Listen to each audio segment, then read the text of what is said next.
आणि आता महत्त्वाच्या टॉप 9 बातम्या।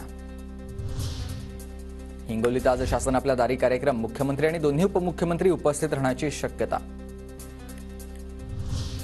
कल्याणमधील कोळशेवाडी डॉक्टर बाबासाहेब आंबेडकरांच्या स्मारकाचं लोकार्पण, मुख्यमंत्री एकनाथ शिंदेंच्या उपस्थितीत डॉक्टर बाबासाहेब आंबेडकरांच्या स्मारकाचं लोकार्पण होणार।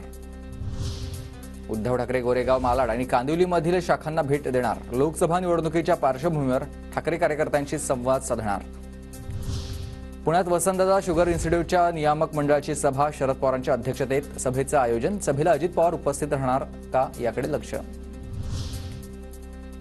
पुण्यात आमदार रोहित पवारांची आज पत्रकार परिषद। बारामती अॅग्रोच्या कन्नडमधील साखर कारखान्यावरील ईडी कारवाईवर रोहित पवार काय बोलणार, याकडे लक्ष।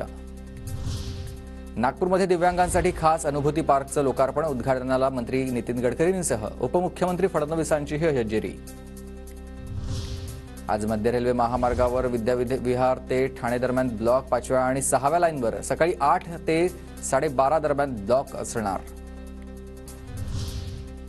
कोकण रेल्वेकडून कोकणात जाण्यासाठी 8 विशेष गाड्या। या गाड्यांमध्ये रोहा ते चिपळूण मेमू स्पेशल लोकल गाडीचा समावेश।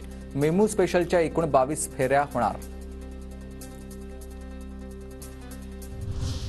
जयपूर मुंबई एक्सप्रेस गोळीबार प्रकरणात 2 आरपीएफ जवान सेवेतून बडतर्फ। गोळीबार होताना कोणतीही प्रतिबंधात्मक कारवाई न केल्यानं निलंबनाची कारवाई।